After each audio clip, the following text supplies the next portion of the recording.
નમસ્કાર મિત્રો, ફરી એકવાર માવઠાના માર માટે તૈયાર થઈ જાવ। રાજ્યમાં ગાજવીજ અને કરા સાથે કમોસમી વરસાદની મોટી આગાહી કરાઈ છે।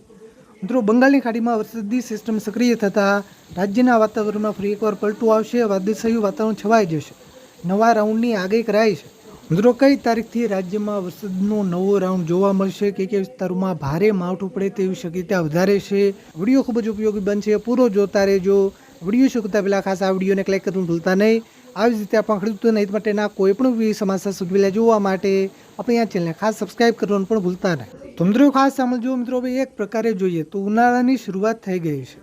દિવસ દરમિયાન રાજ્યના મોટાભાગના વિસ્તારોમાં 34 થી 37 ડિગ્રીની વચ્ચે તાપમાન નોંધાઈ રહ્યું છે। આગામી દિવસોમાં તાપમાનનો પારો વધીને 40 ડિગ્રીને પણ વટાવી શકે છે।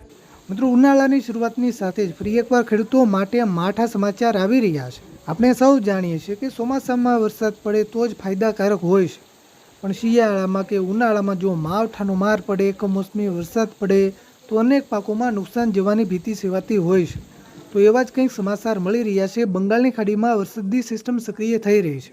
આગાહી પ્રમાણે આગામી 25 તારીખે બંગાળની ખાડીમાં લો પ્રેશર સિસ્ટમ સક્રિય થશે, જેને આપણે હવાનું હળવું દબાણ પણ કહીએ છીએ। આ સિસ્ટમની અસર મધ્ય ભારતના વિસ્તારોમાં જોવા મળશે, જેમાં આપણું ગુજરાત પણ આવેલું છે। અત્યારના વેધર મોડ્યુલોના અનુમાન પ્રમાણે એપ્રિલ મહિનાના પહેલા અઠવાડિયામાં જ રાજ્યના વાતાવરણમાં પલટો જોવા મળશે। વાદળછાયું વાતાવરણ છવાઈ જશે, સાથે કરા સાથે માવઠું પડે તેવી શક્યતા છે। એટલે મિત્રો, ટૂંકમાં વાત કરીએ તો આ માર્ચ મહિનામાં માવઠું પડે તેવી શક્યતા નથી, પરંતુ 25 તારીખની આજુબાજુ બંગાળની ખાડીમાં લો પ્રેશર સિસ્ટમ સક્રિય થવાના કારણે એપ્રિલ મહિનાના પ્રથમ વીકમાં આપણે ત્યાં પણ સામાન્યથી મધ્યમ વરસાદનો એક નાનો રાઉન્ડ આવી શકે।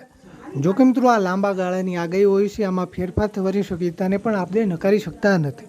આ બાબતે વધુ સમાચાર આપણને 25 તારીખની આજુબાજુ મળી શકે, એટલે પળે સમાચાર તમારા સુધી સૌથી પહેલાં પહોંચાડતા રહીશું। તો મિત્રો, આ આગામી હવામાનને લઈને મહત્વપૂર્ણ સમાચાર આ વિડીયોને તમારા બધા જ ગ્રુપમાં શેર કરજો, જેથી બધા ખેડૂત મિત્રો સુધી માહિતી પહોંચે।